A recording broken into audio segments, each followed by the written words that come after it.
meaning no one, because as usual I have started early and no one is here. I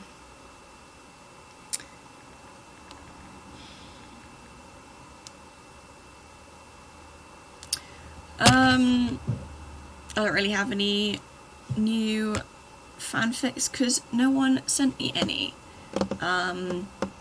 So it is just the Wattpad one that I got sent last time, and the long AF Doctor Who one that I also got sent. I had to go looking for myself for some fanfics that wouldn't out me, so, you know, like all good people, I turned to TikTok, which I guess that's a partial out because, you know, it's my For You page, but,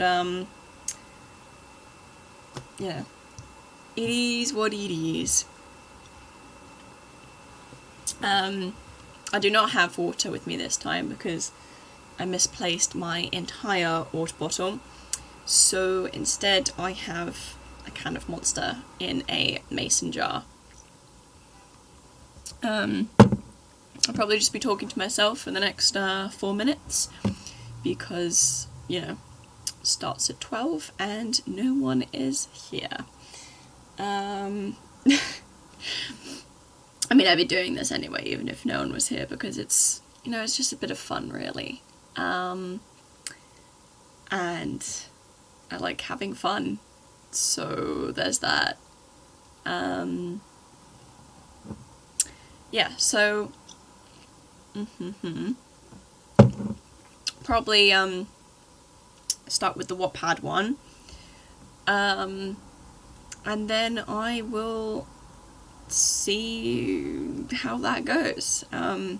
Whether my embarrassment levels can take reading pure filth again out on stream. So yeah. Give it another couple of minutes.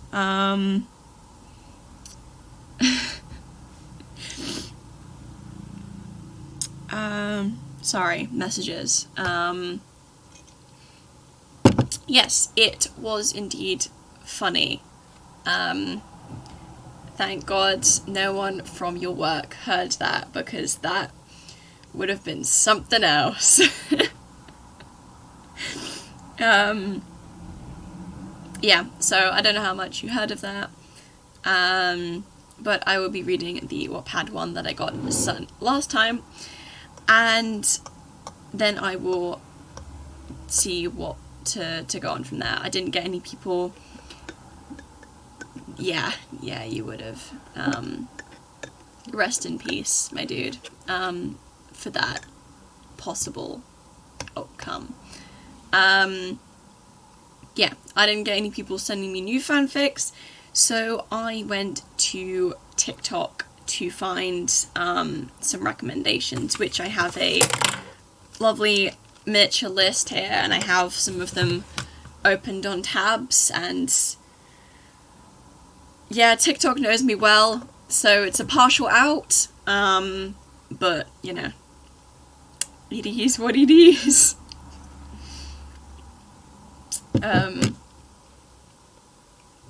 Yeah, I'm just give it another minute, for no reason. My cat was in here earlier. She was doing her normal crying for no good reason. But she does give good cuddles, so, you know, at least I got morning cuddles, which is something.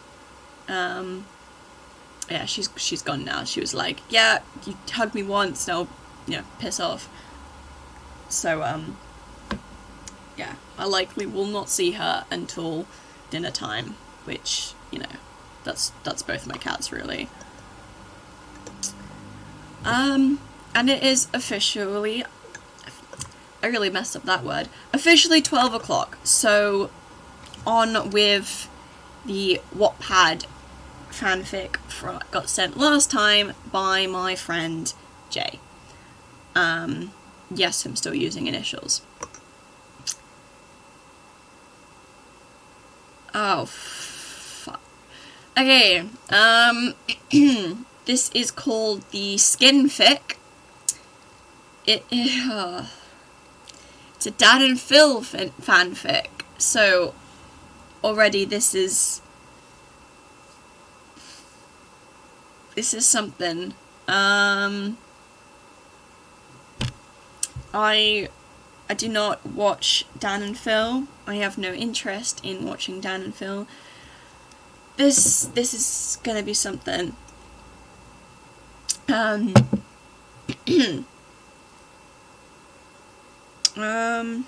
Yeah, I guess. They're YouTubers, I think, based on the tags and what I've heard. I've no idea what they stream, but anyway. On with the skin fic. Yay. There's barely any after sun left. Phil desperately squeezes the tube, but only the merest dribble runs out. Oh fuck, Phil hisses. He catches sight of his pink, scaly body in the mirror and sighs in frustration. You won't need any sun cream, Phil. Phil bitterly mocks Dan's voice from just yesterday. It's not even that sunny. He slams the tube into the bin and waddles out the bathroom, idly picking a strip of white skin and peeling it away from his arm. He retreats to the bedroom and stands next to the bed, looking at the sleeping Dan with a cocktail of love and anger burning in his stomach. Fuck you. Dan stirs, sits up. What? Look at me. Dan's jaw drops open as his eyes flicker over Phil's sun-damaged and peeling form. I'm in agony, you utter bastard. Dan just smirks and opens up the bedsheets. He's naked, like Phil, who miserably climbs back into bed and into Dan's arms. Look at me, he repeats softly. I'm a monster, a scaly, peeling monster. He freezes as Dan's tongue grazes over his newly roughened cheek. Oh, we're there already. Okay. I think you look fucking sexy. Phil goes to pull away, but Dan tightens his grip. Their bodies collide as Dan grinds his soft skin into Phil's tender and rough form. Okay. Well, this is where we're at. Okay. Not even... Well, 3 minutes in officially, and this is where we are, so yay me. Dan pecks at his lips but diverts his attention to a strip of skin peeling from Phil's neck. Phil closes his eyes as Dan takes the end of it between his teeth and pulls it away fluidly. This is gross. This is just gross. Why would someone write this?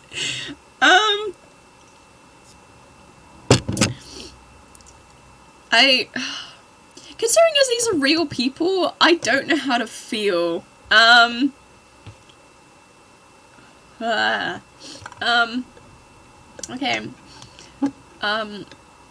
Dan pecks at his lip. Wait, I already read that. Shit. Maybe I lied about you not needing sun cream. Dan moans, guiding Phil's sore hands to his already hard cock.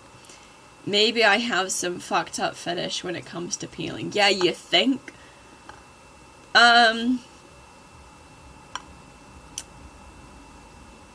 It hurts so much, Phil whines. Make it better, Dan.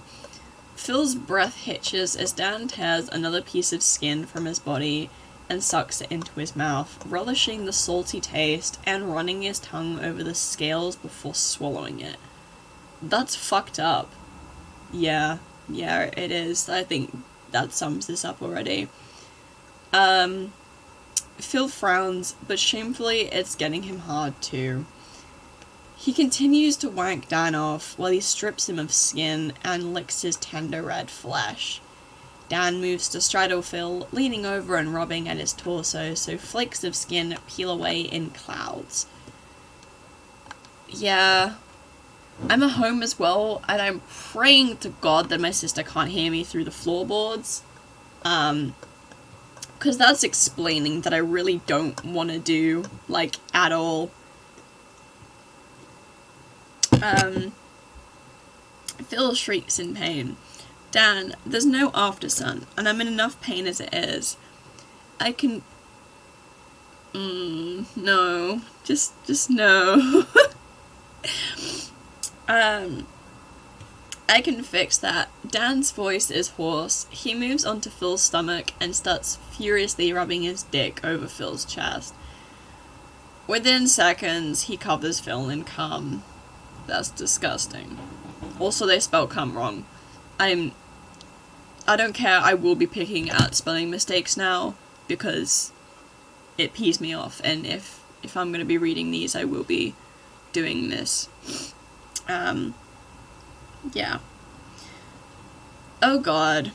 Phil clenches the sheets between his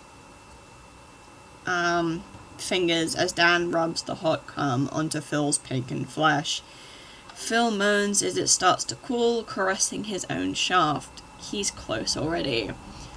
Did you burn your cock? Why were they sunbathing naked? That's what I want to know. I hope it's like gonna... No, I don't know. I just know. Dan whispers, slipping down to check.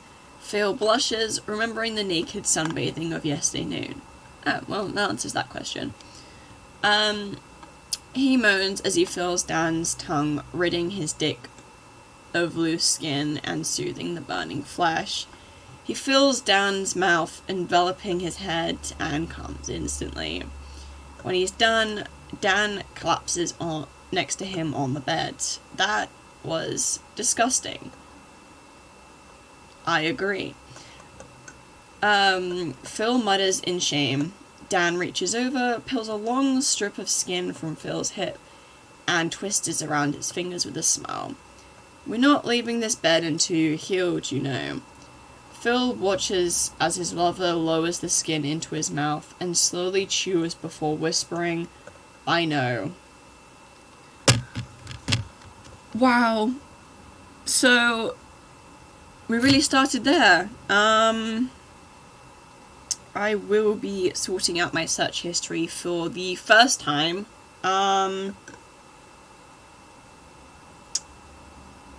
Sorry, distractions from group chat. Apparently my secondary school has lost its outstanding rating and now needs improvement, which I love. It deserves it. It's a shit secondary school. Never send your kids there, because you will fuck them up. Anyway, so, shit, I started there. I'm both, you are indeed, hold on, I'm gonna do it right now, so, right, this is, no, you can't see shit, but anyway, there's history, and the skinfic is gone.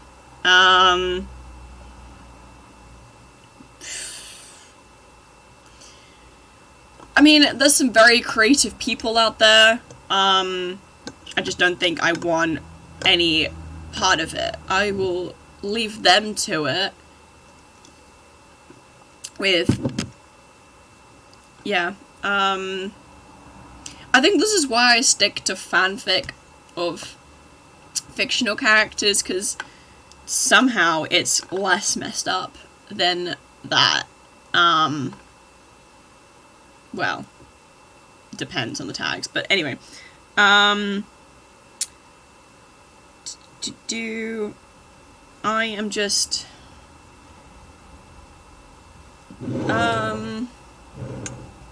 yeah. So I went on my TikTok For You page, and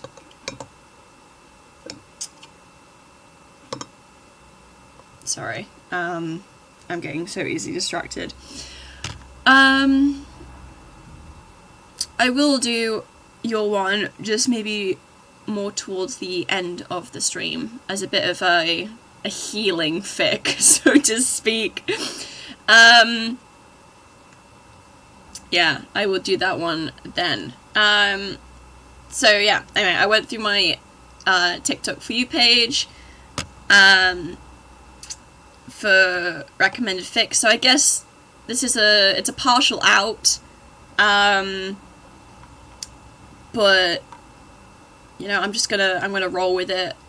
They're all Bungo Stray Dogs fanfic.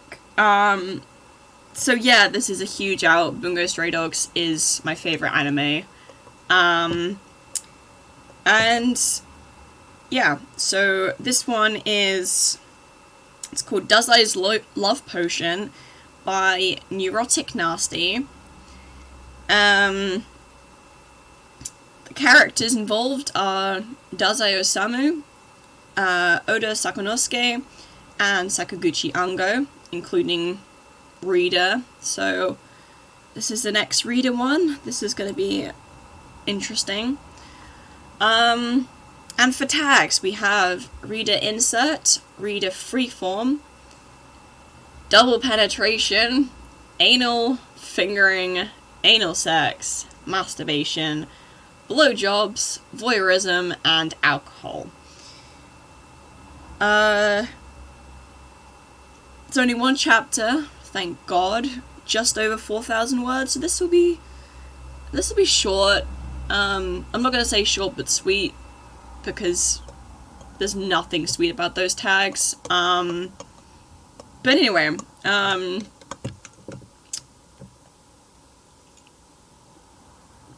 there is not enough monster in the world that's gonna get me through this. So here we are. For the summary, we have Dazai being a little shit, which it's accurate, I guess. In the short years you've known Dazai, you knew you could trust him.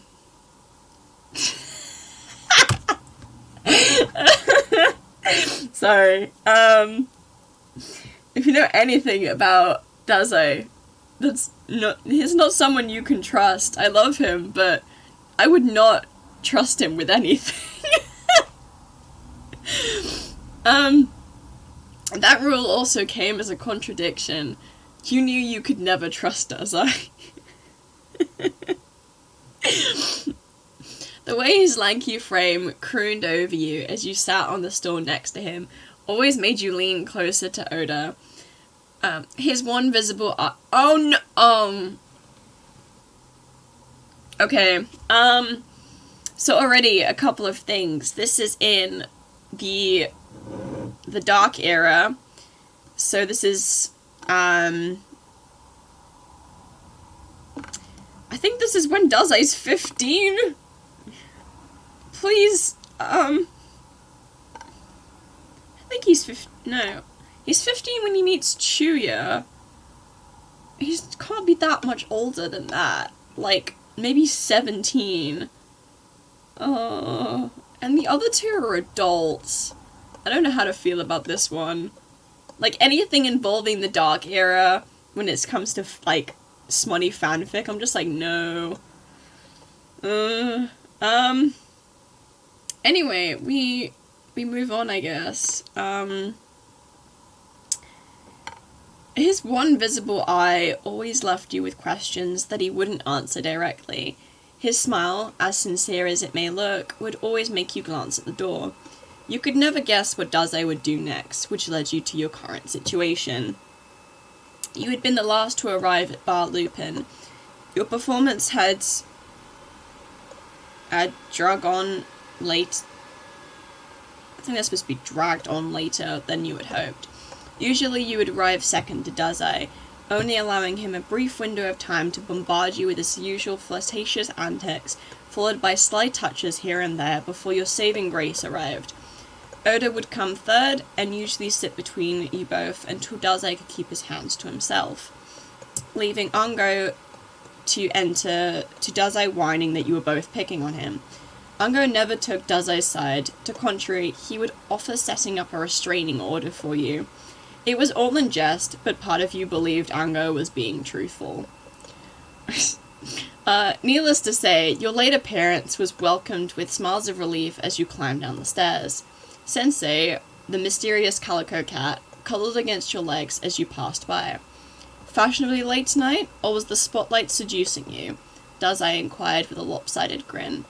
His fingers ghosted the rim of his glass as his wife watched you draw closer to the bar. There were too many people tonight. It was hard to get out without running into a fan. You corrected him with a small glance. Daze feigned injury and leaned back with a hand pressed to his chest. What an icy glare. I can feel my heart freezing over. Ah, so cold, he bellowed. You ignored his banter and greeted the other two patrons. Hi, Saku. How are the kids? You asked Oda. They're doing all right. They asked about you again, though, he replied coolly. You hummed in delight. Oda always let you know when the kids wanted to see you. You're looking as cheerful as always. Ango raised his glass to you in acknowledgement. You smiled and gave him a small wave. He went rigid for a moment before adjusting his glasses and clearing his throat.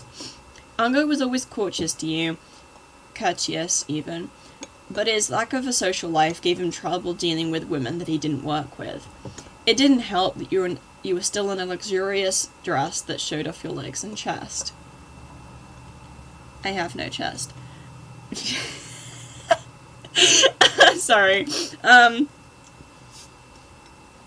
Hey, Odasaku. Name, is giving me the cold shoulder. Daze sulked, letting his head hit the counter with a dull thud. Have a drink, that'll warm you up, Oda replied sternly, not playing into Daze's act. Said executive straightened back up and spun in his seat. Ah, I see, that would make sense, he muttered to himself. You had already gone behind the cuddly bartender who usually made your drinks.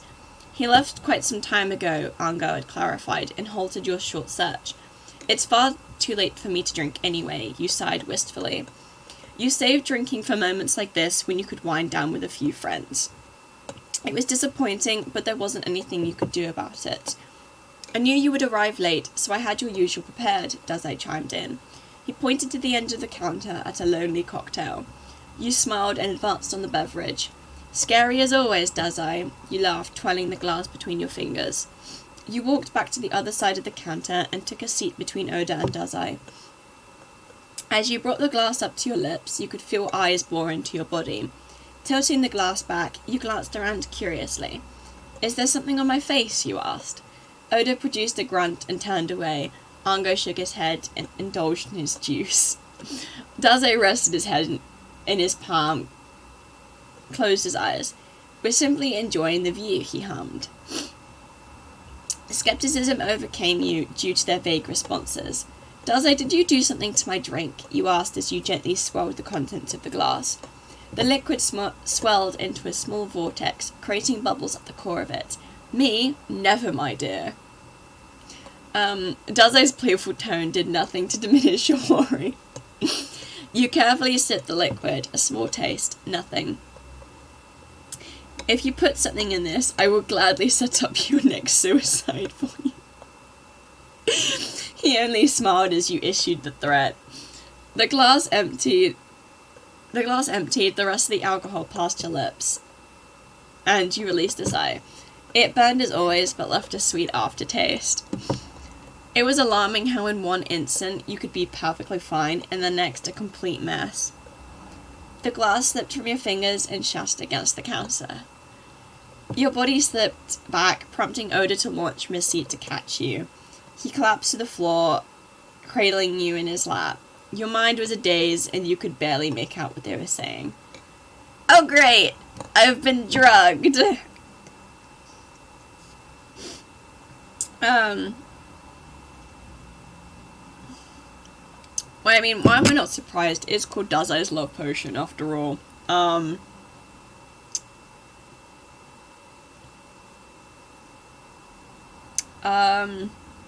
I don't remember the last line I read. Yay. Your mind was a daze, you could barely make out what they were saying. Daze, you said it was safe to drink. Ango pointed aggressively at the young man. It is, just really strong at first. Daze pouted and threw his arms into his pocket. Either way, is she gonna be okay? Oda had asked. You could feel his chest vibrate against your back with each word. His low voice made you shiver, reminding you of the calloused, I hope I said that right, hands wrapped around your frame. His body smelled like sandalwood and jasmine.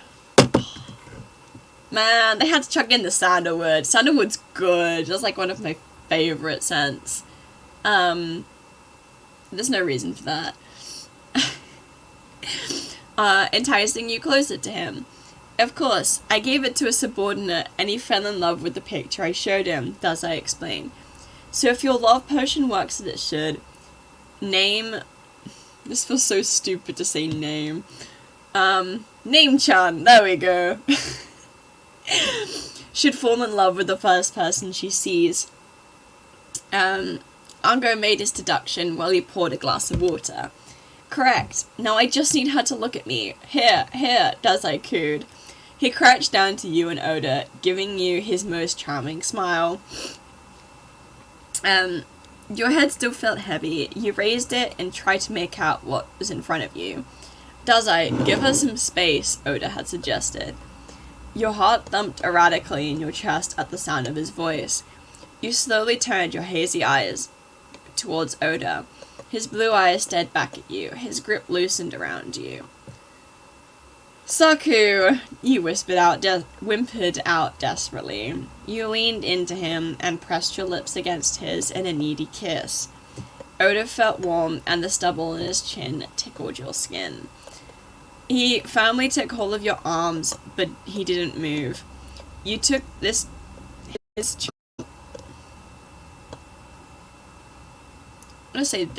You took this chance to adjust yourself in his lap and switched to a position that had you straddling the man.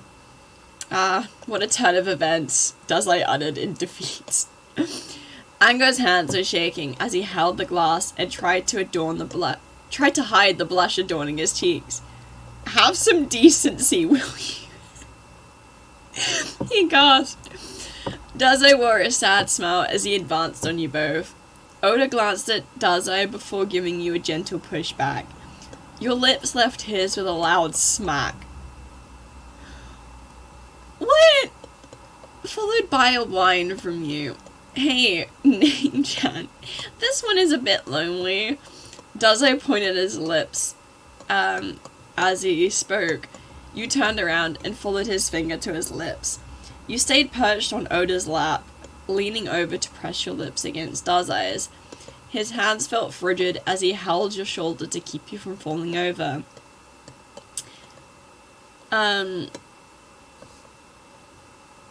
You felt the corner of Dazai's mouth tilt upward. He hummed against you as you happily enjoying your affection. But you said the love potion only worked for the first person she saw. Ango coughed from a distance away. He leaned against the counter for support, his legs going weak from the display in front of him. Thank God the bartender isn't here. Like, that poor old man. To witness. I mean, an orgy. I mean, if you consider 4 people to be an orgy, that's what's happening right now. And thank God. Oh, the mess. Ah! This poor old guy in the morning, he's just gonna be like, coming down the steps and in his bar. Poor guy. Anyway. Dazai pulled away slowly, chuckling at the pout on your face and the flush adorning your cheeks. You were thinking too literal, Ango. It was only an aphrodisiac. Yeah, only. Like, yeah, it just drugs me, but it's only an aphrodisiac. Dazai's innocent voice didn't match his intentions. So that's why she is like this, Oda mused, as you wheeled against him in an attempt to bring Dazai back. The young man kept you at a distance with a teasing smile. Your body felt unbearably hot and screamed to be pressed against one of the 3 men in your presence.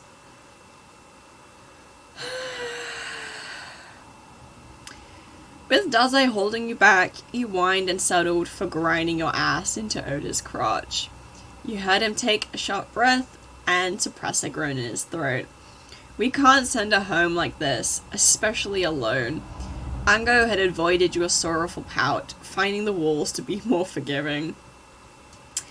Insightful as always, Ango-kun. I propose we take care of her. Daze let his hands roam past your waist and run over your smooth thighs. The slit in your dress gave a tempting peek at your lacy panties. Unfortunately, Daze only grazed the area. Why am I wearing lace?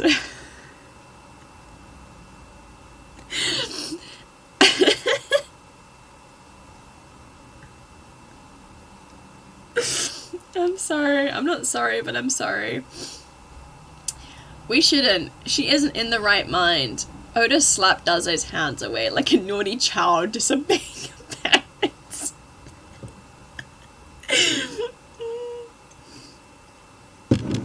You, who had enough of their talking, grabbed Oda's hands and placed them on your ass. I'm not that out of it, Saku. I don't mind if it's you. Your words were a bit slurred, but your face was set in a hard glare.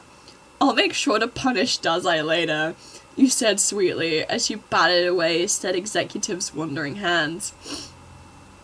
Oda's hands gently groped your soft flesh through the fabric of your dress.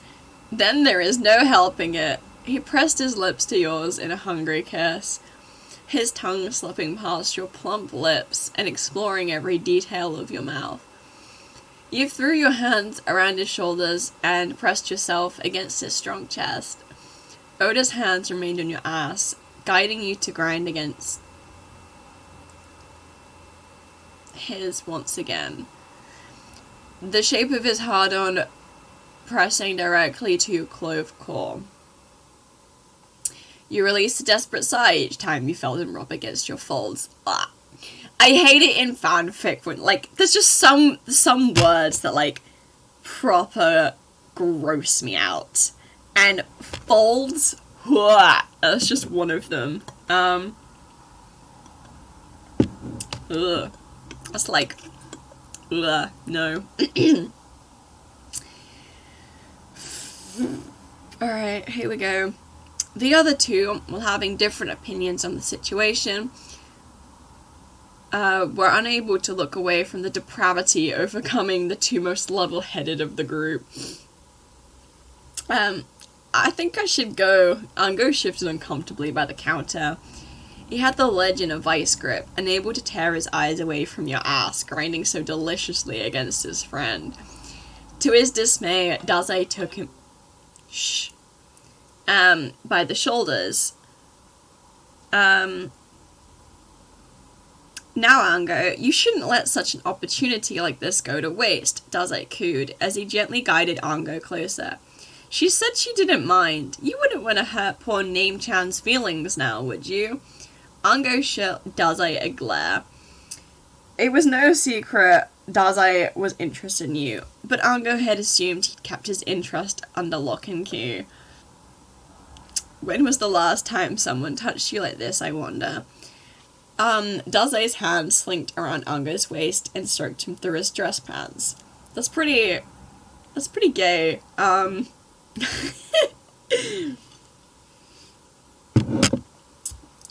What do you think you're doing? Ango gasped. His hands quickly secured Daze's to stop him. Ho-ho! Half hard and you're yet to be touched properly. Daze teased. Ango's struggle was futile. Daze had broken many with his words and touch alone. Just indulge yourself while I'm willing to be generous. Daze's voice had dropped into a depth of malice. A dark reminder that this was the fruits of his mischief. Daze would be in control tonight. Ango and Oda were merely accessories to his crime, but you were the sole treasure to steal. Aw, thank you.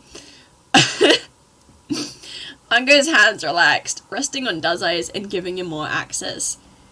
Very well. I needn't remind you that this will remain behind closed doors. A small flush began to burn over Ango's face. Naturally. Daze ground into Ango from behind, coaxing themselves closer to you and Oda. By now, Oda had satiated his appetite for your lips. Sorry. and had advanced towards the rest of his meal. His hands trailed its way down the expanse of your neck. He kissed your skin, hungry for your being. Saku, you purred as you coaxed him to give attention to the rest of you. However, Oda was taking it slow. He was always very careful, taking his time with you and loving every moment of it. The desire to drive himself into a salacious... Again, I hope I said that right. Mess was tempting, but he remained patient. You, however, were not. Come on, Saku, I'm desperate. You purred as you tried to pry his fingers off your ass. You wanted him to run those large hands over your body, the valley of your chest, the small of your back, and to rest between your thighs. This is some Wattpad thing, I swear to God. Like, it just seems like it's been reposted here. The language! Oda paused for a moment before letting you guide his hands. Show me then. He remained stoic despite the light flush on his cheeks. His pupils dilated as you followed your movements. You immediately plunged one between your thighs and the other onto your breast. By now, your panties were drenched. And your thighs were sticky with your fluids. That's not how it works, by the way. Never think that's how it works. Oda's warm hand made your flesh tingle, causing you to jump on contact. Saku, you gasped as two long fingers slept inside you. Blunt fingernails grazed your insides as Oda searched for the spot that would make you collapse. Each curl of his fingers diminished what sanity you had left. You're practically dripping. Just how bad do you want it? Oda sighed. He could feel his pants getting tighter from this much. Soon you were reduced to a shameless nymph, rocking in time with Oda's movements. You were almost unaware of the other hand harshly squeezing your neglected breast. A banded hand fondled your mound. That's not sexy at all. Rolling the supple flesh through your bra and dress. You felt warm breath tickle your ear, quickly replaced with the sensation of nipping at the shell of your ear. Daze hummed against your skin as he placed hot kisses behind your ear. Name... I want to hear you say my name too, Daze whispered into your ear. You swallowed hard and decided to make him work for it. You kept your mouth sealed shut as the two worked you to the brink of madness. Your muffled moaning, although erotic, only made Daze smile. How cruel. You won't let me hear your misspelling on slutty voice, but you'll let Oda Saku. He mused, pulling his hand away from your chest. Daze's talented hands had somehow unzipped your dress without you knowing any better. How would you not know that? I think you whipped to feel an entire dress coming off. Anyway, I digress. Catching even Oda by surprise, he pulled his hand away from your chest. Daze quickly peeled the silky fabric from your shoulders and bunched it at your waist. Your bra, a little lacy number, it's always lace, like, I don't know. Is lace sexy? I want to know that. Put it in the chat. Because for me, like, I don't know. Speaking as a pansexual, just wear what's comfortable, and seeing that you're comfortable is far sexier than some lacy shit. Anyway, your bra, a little lacy number, was quickly discarded in the direction of a second certain record keeper. Ango swallowed as his eyes took in your...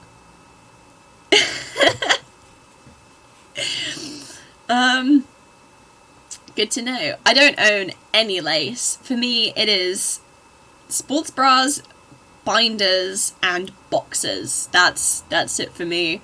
Because it's way comfier, man. That's what I go for. I go for fucking comfort.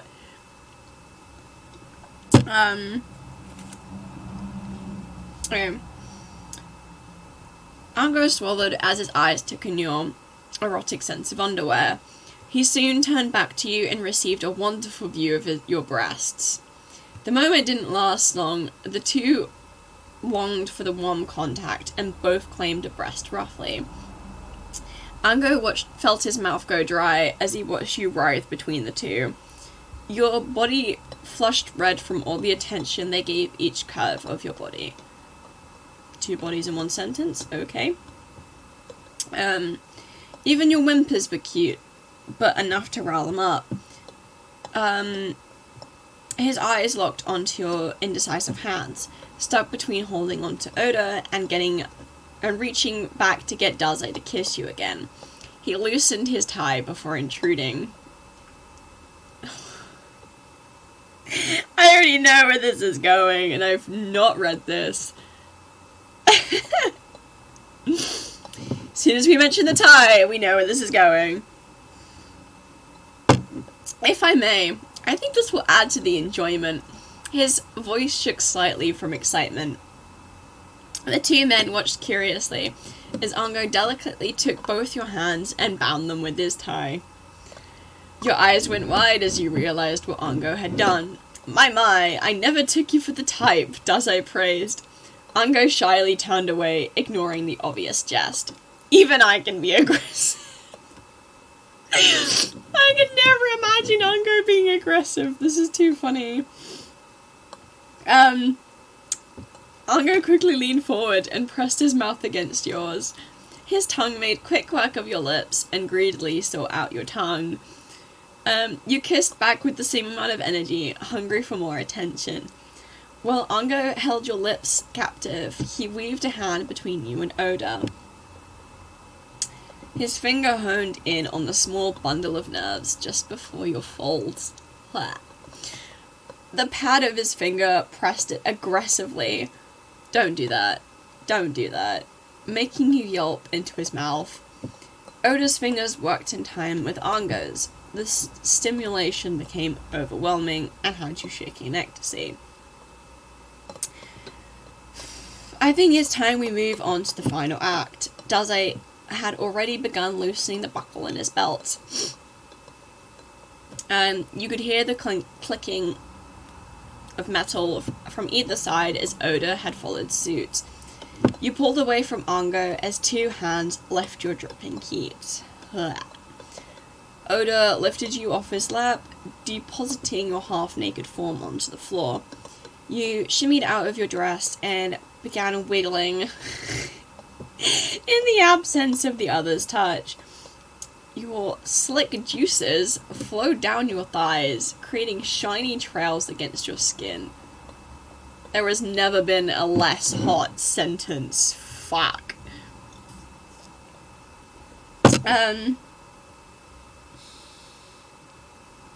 Oh, I thought you were done performing for the night. Daze licked his lips seductively as he advanced on you. He parted your legs and placed them round his waist. You could feel his fingers run along your entrance, avoiding your depths.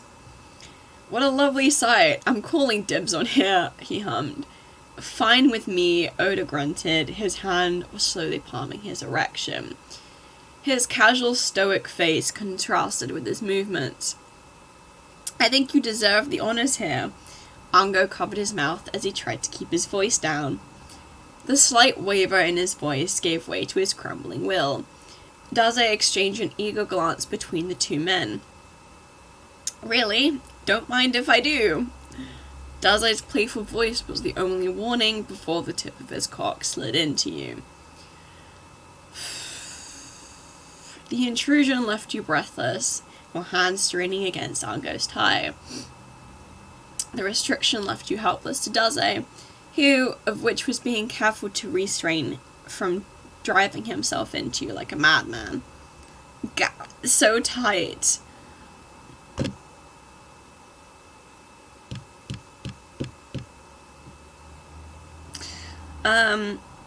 Don't mind me contemplating life. If it's tight, like obviously, you know, varying degrees, but if it's tight, she ain't enjoying it. Can we get that misconception gone? 'Cause, like, no.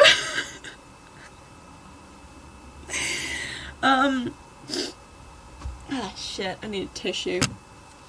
No tissues, great. Yeah, if it's tight, she ain't enjoying it. It's as simple as that. Obviously, again, varying degrees, but no, just no. Whew, alright, let's keep going. He hissed, wearing a strained grin. Daze's hands gripped your waist tightly as he continued in. He stopped about halfway in and let out a sigh. You collected yourself and waited for Daze to move. Unfortunately, he had other ideas. Hey, Odosaku, how'd you feel about anal? Daze chuckled.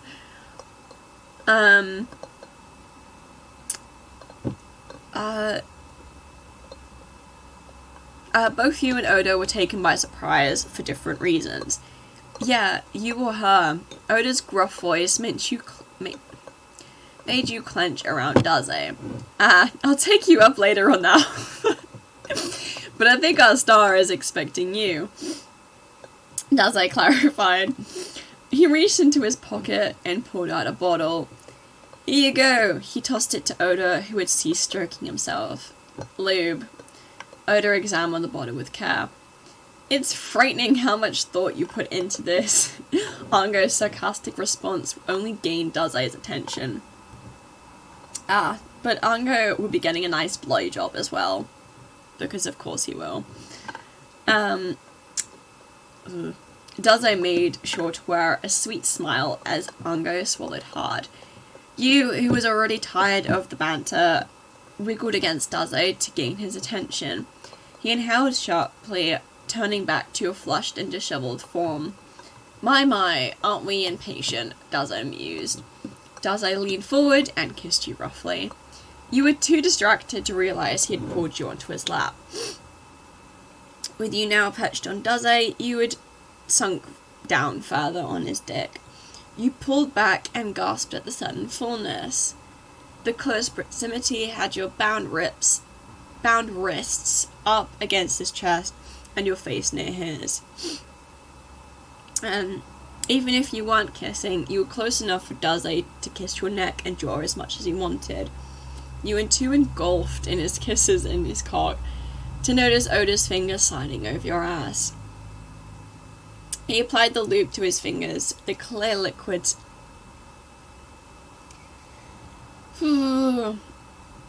slicking his appendages in preparation for your ass. When the coated tips grazed your asshole, you pulled back so quickly it made Daze blink in confusion. Oh, are you worried about your ass? I would be! The sincerity in Daze's voice almost sounded genuine. Oda, who had positioned himself on his knees behind you, gently traced your tight hole. I'll start off with just 2, don't worry. He sighed against your neck.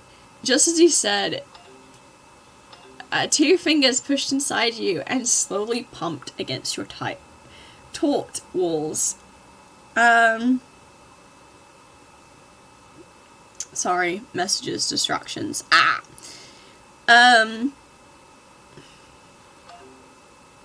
Shh.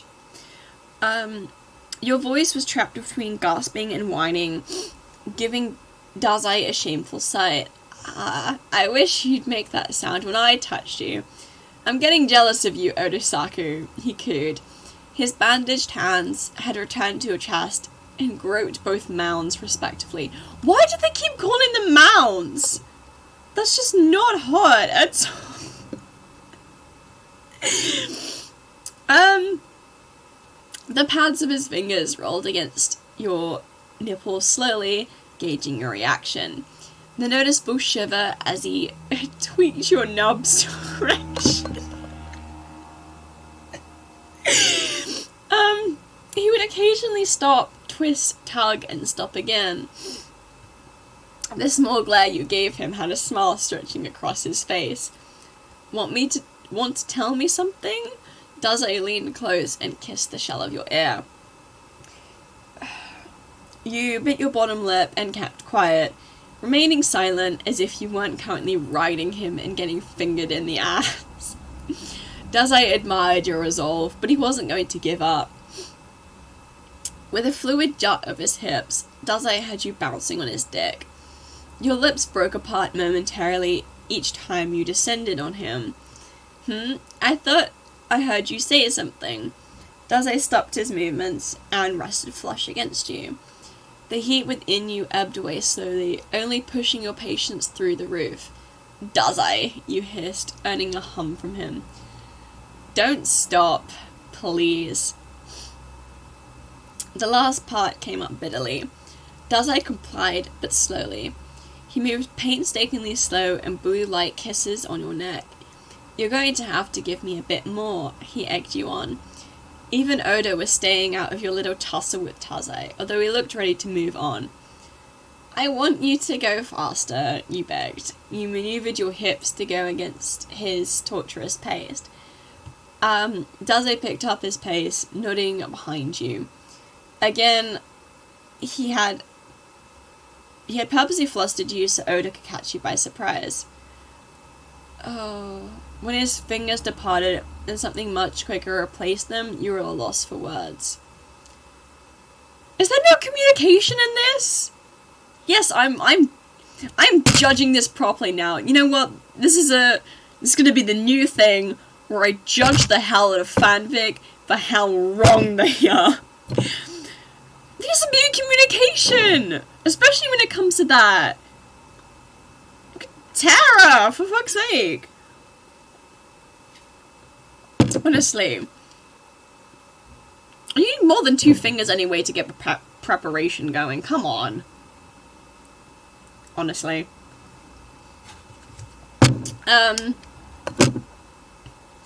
Oda grunted upon entry. You were certainly squeezing him beyond belief. He stopped to allow you to adjust before slowly continuing. This ran on until he was completely sheathed inside you. What is he, a sword? Metaphorically speaking, I guess. Oh, it's too much, you gasped. Your hands clawed at Daze, finding comfort in strangling his lithe body. Oda massaged your ass from behind in an attempt to soothe you. Should I stop? He asked, his voice wavering as he spoke. You took a deep breath and exhaled, all against Daze.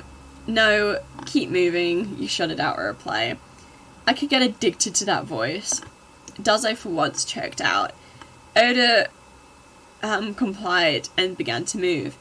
He maintained a languid pace of pulling out and pushing back in.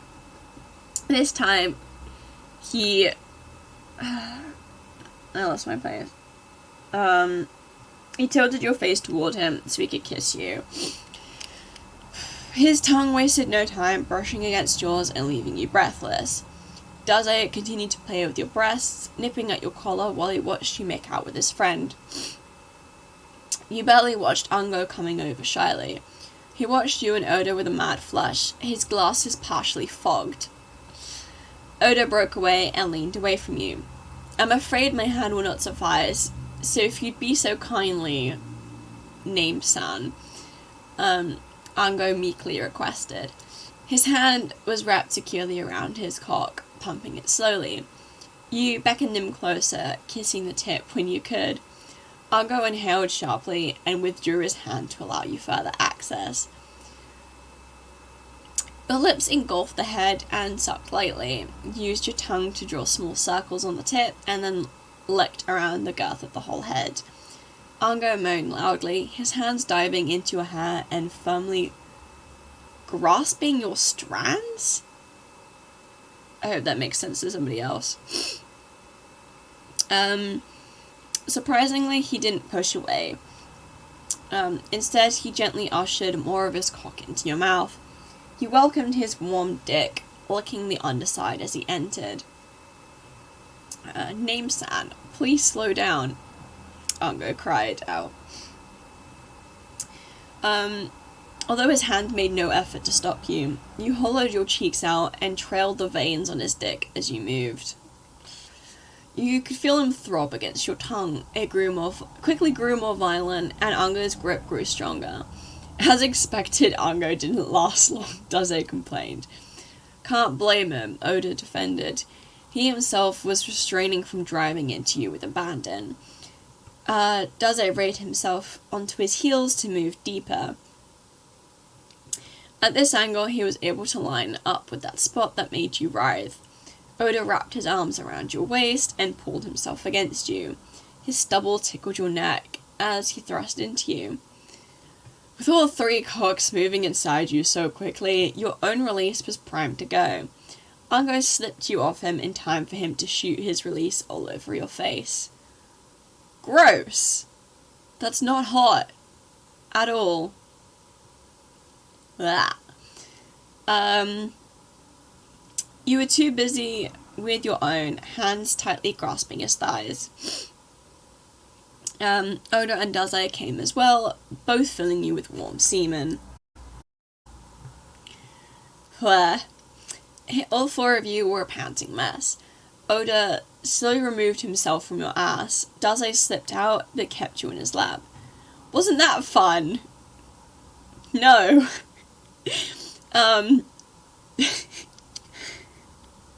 He blew kisses on your tired cheek. You, Ango, and Oda had been drawn from the haze and remembered how this all started. Daze, don't you dare try to get away with that. Ango hastily tucked his penis away and cleaned his glasses. I agree, that wasn't fair to name. Oda lectured. Daze hopefully glanced at you, the last one to contribute to the witch hunt. However, a light flush painted your cheeks. Daze, why am I still so hot? You whined against him. I didn't mention how long it lasted, huh? Daze ignored Ango's shocked expression and your frustrated one. Hey Adasaku, let's switch this time. Daze hastily lifted you and turned you around. He hugged your back close and nuzzled his cheek against yours. I guess it can't be helped. Oda shrugged. Wait, shouldn't we try something else? Ango offered. Alright, Ango should try eating name out.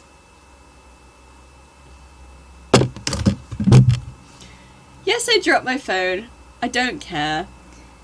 He's just gonna be eating Daze's cum. That's just gay. And also kind of gross, but, you know, what do I know? I'm just the dumbass reading these. Daze said with a sly smirk. Ango eventually gave up and went along with Daze's raunchy plan. There was sure gonna be hell to pay once the aphrodisiac wore off. Well, I'm definitely contemplating my life choices. So that was,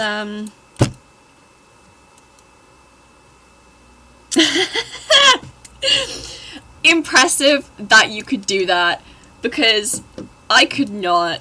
And Moonsponge can attest to this. I was listening to a Yagamiyato ASMR whilst at Sainsbury's working, and I broke down, man. I could not stop laughing.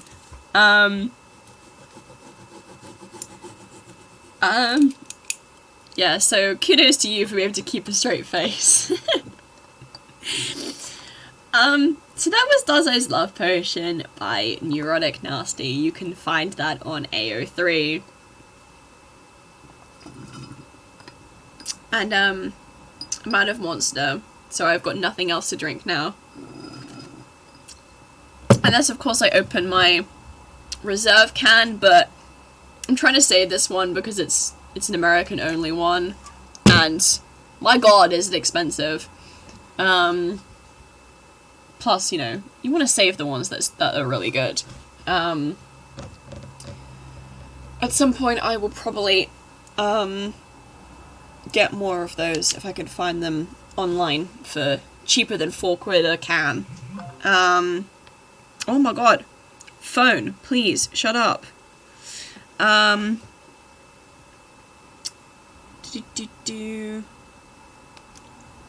think I might have time for one more fic. We have the option of Doctor Who, or if you want to really out me today, because sometimes exposing yourself is pretty funny, we can go through my 2 bookmarked fics on AO3, because those one, yeah, I only have 2 bookmarked ones. They're my favourite, which, I don't know what that would say about me. They're just really well written. That's what I'm going to go with for that. They're well written. So yeah, we've got those 3 options. We have, yeah, the long as fuck, Doctor Who one, or options 1 or 2 from my AO3 bookmarked. So I will leave you to choose that in my last bit of this cursed AF stream. I really need something else to drink. Anyway, yeah, I will leave you to chew that. So, interaction. This would be interesting to see if I get interaction. I do know what you're going to suggest. Yeah. I'm sensing bias here, though. I don't know.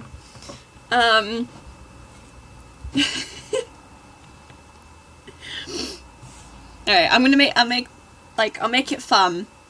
You can't choose the one that you recommended. So options 1 or 2.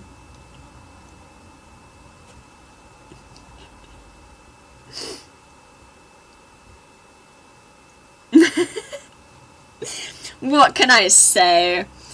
Aww, thank you. I don't know, I feel touched.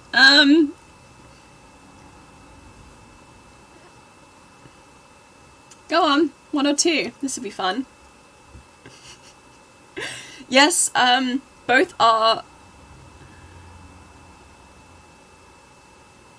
you are not the only one watching. Apparently I have 2 viewers! Yay! No, back down to 1. Okay.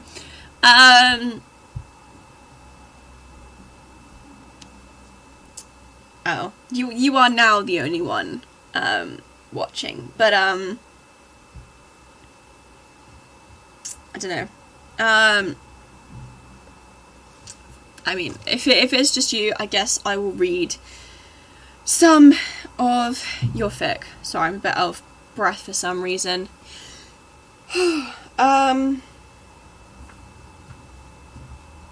Alright, give me a sec to load up your one. Yeah. Oh.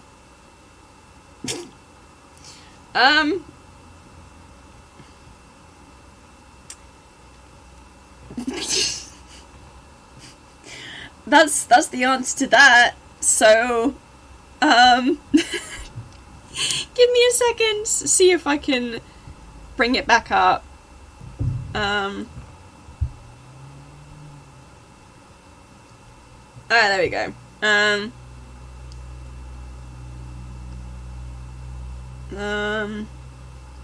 Yeah, no, I will try and fix that later, but, it's not coming up, so I guess you have to choose one or two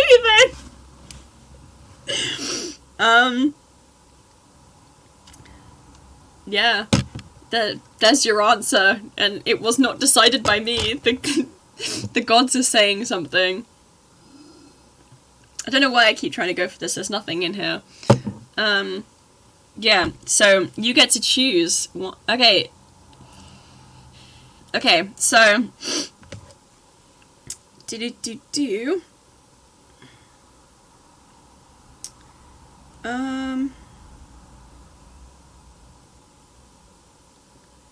Bear with me for this. Because this one, it's a two-parter. Where the one I have bookmarked is the sequel. So I just need to find the beginning to give some kind of context to the one I have bookmarked. But this particular author on AO3 is like written so many different fics. So where is it? There we go. So the initial story, it is called International Affairs by Mia the Wolfe. I probably butchered that. It is a Hetalia fanfic. If you don't know what Hetalia is,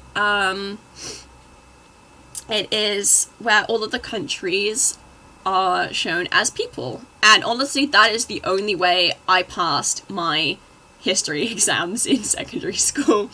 The show is kind of racist because it like builds off country stereotypes, but it is really funny and I do recommend it. The episodes are 5 minutes each. So, for relationships, we have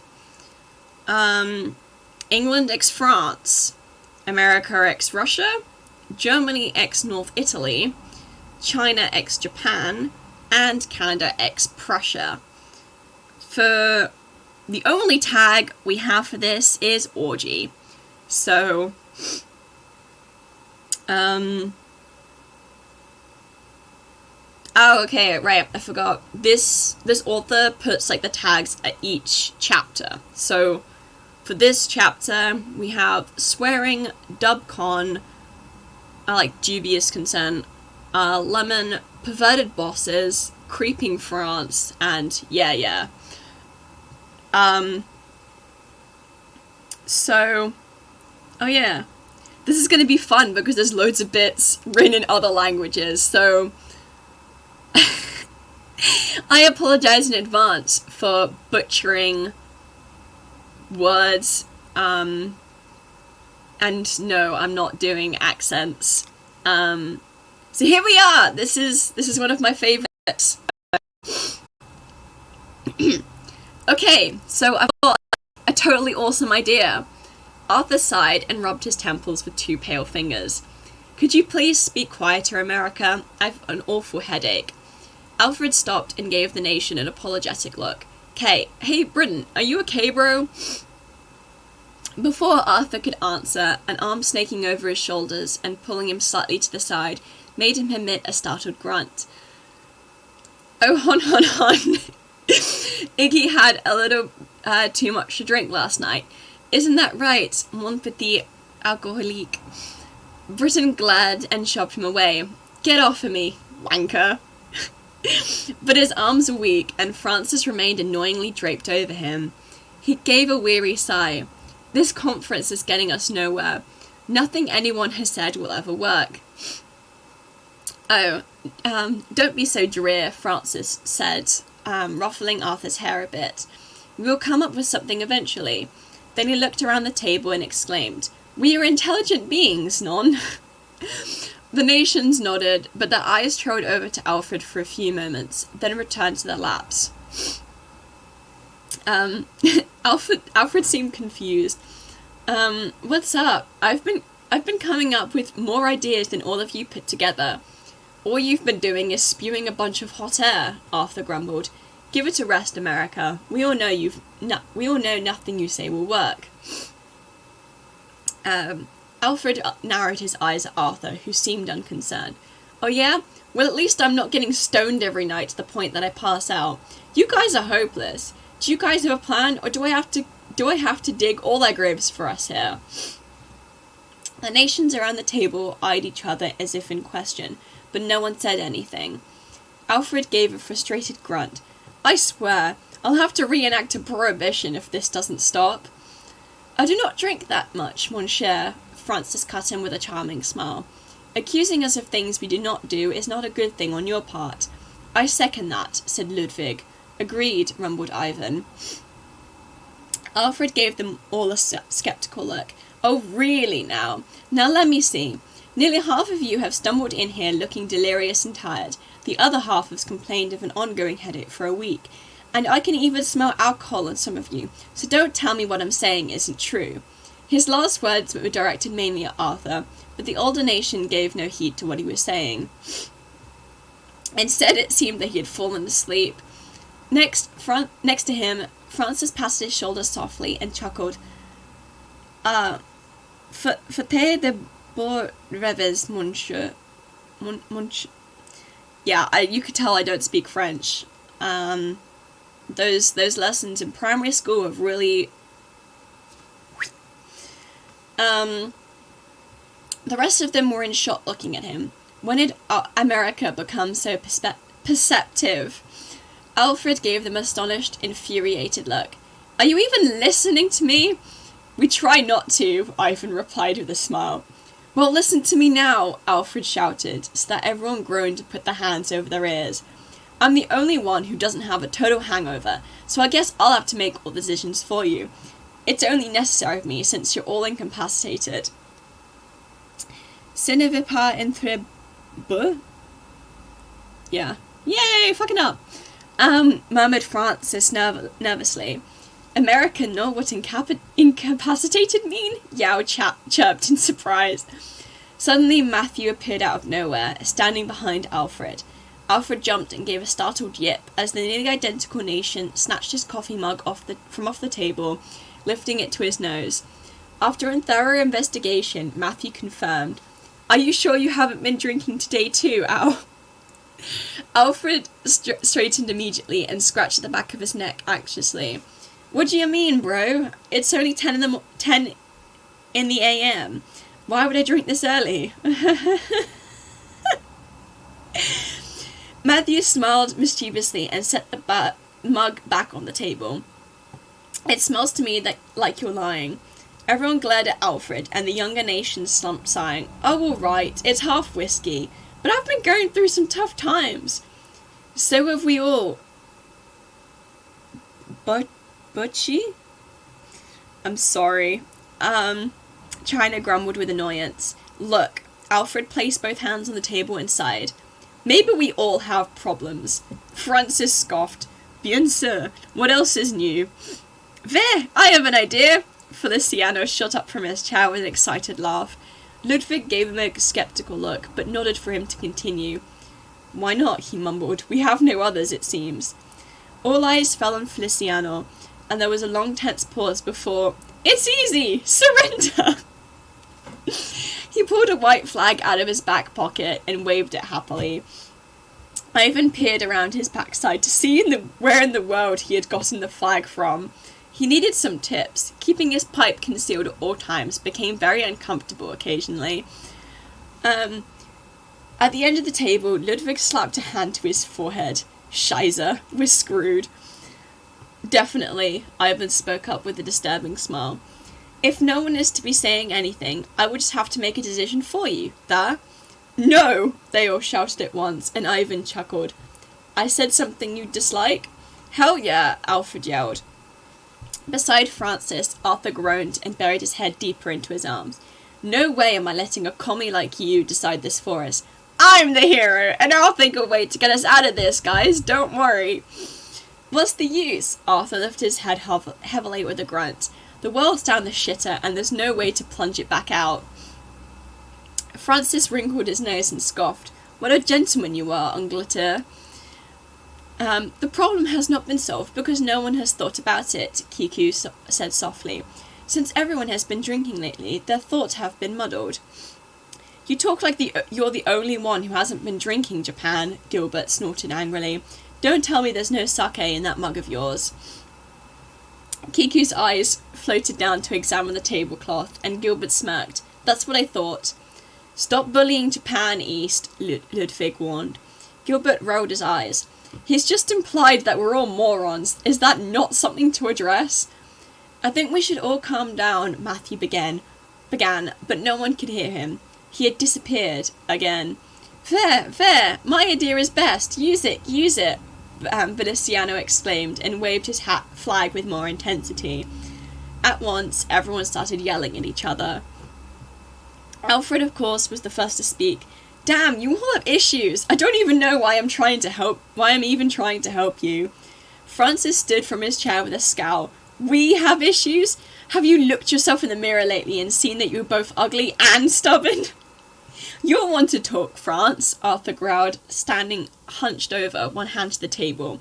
Since when have you been easily convinced to do anything, obnoxious prat? Francis looked incredulously at Arthur, but Ivan spoke before he could. Britain is just as obnoxious as France, da.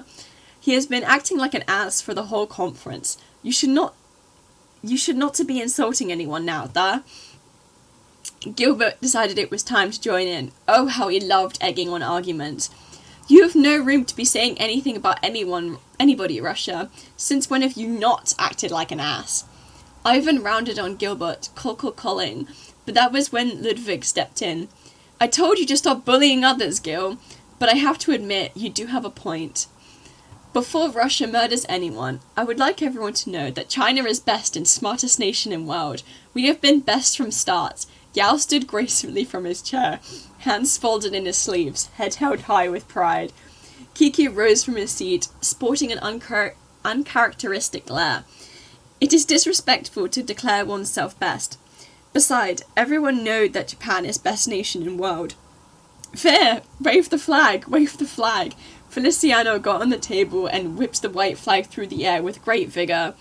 With a startled grunt, Ludwig turned about and began to chastise him sharply, while attempting to pull him down from atop the table. All around the conference room, people were fighting. Francis and Arthur were shouting at the top of their lungs and beginning a slap fest that wouldn't end unless they were both wrenched apart and restrained. Alfred, meanwhile, cut into Gilbert and Ivan's argument, and somehow managed to make them both nearly strangle him. Ludwig finally yanked Feliciano off the tabletop, but only succeeded in landing in a tangled heap among the chairs, Feliciano still waving his white flag determinedly. Yao and Kiku had moved from finger-pointing to circling each other, like snakes preparing to strike. Ha! While all this was happening, poor invisible Matthew was standing alone, quite terrified. Stop it! He yelled, and immediately everyone ceased in their fighting, going silent and scanning the room for the source of the noise. But Matthew was determined not to be ignored this time.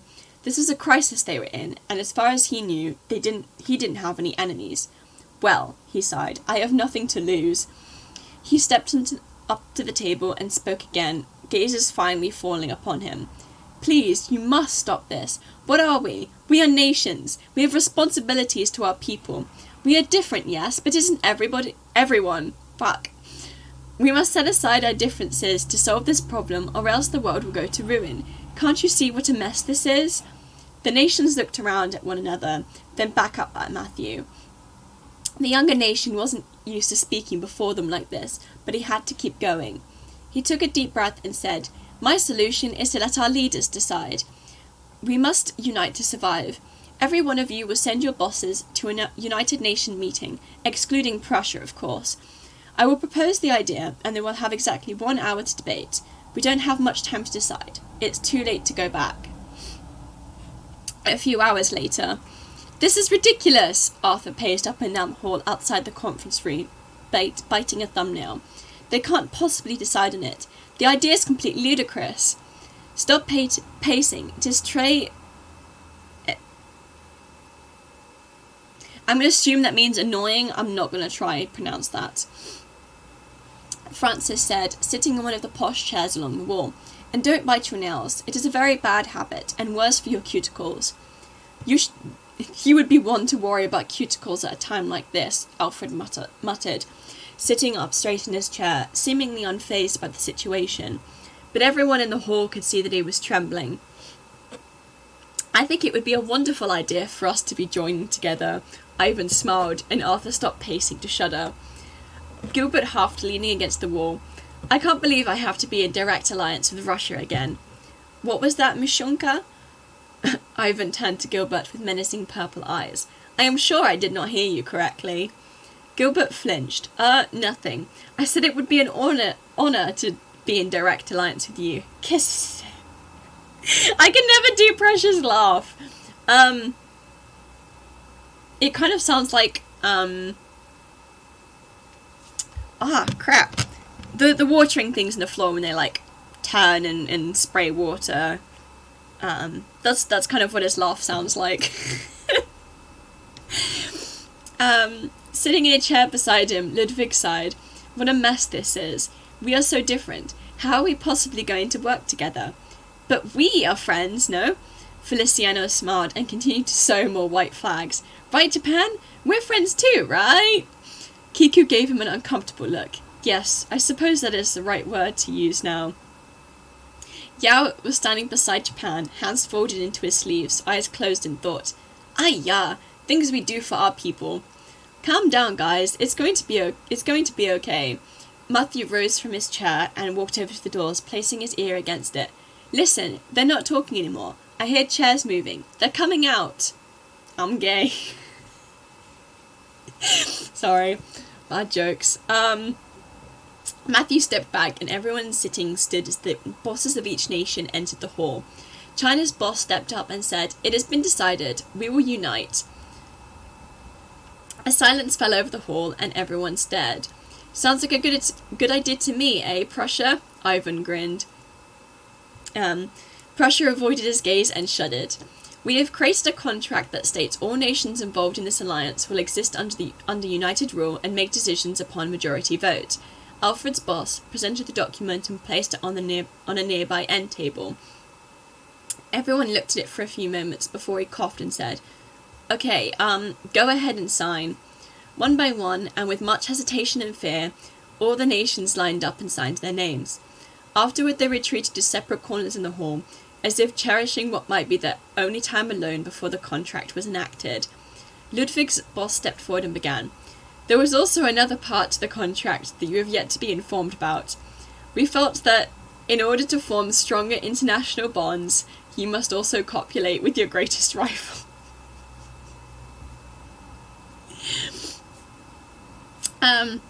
So that was chapter 1.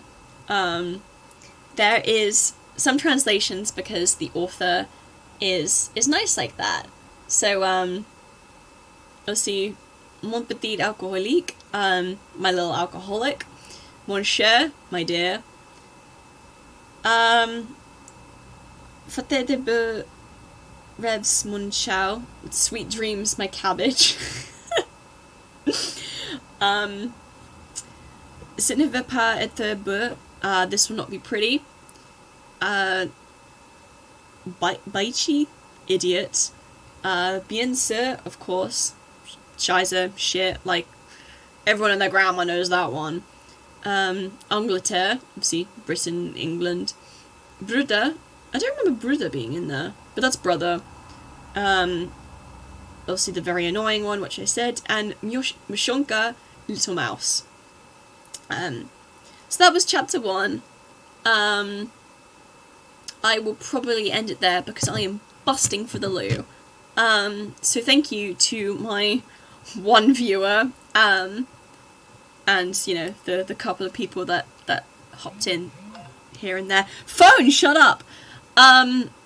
That's where I'm ending it, so bye, I guess. I apologise again for the castness. have a good day. Bye!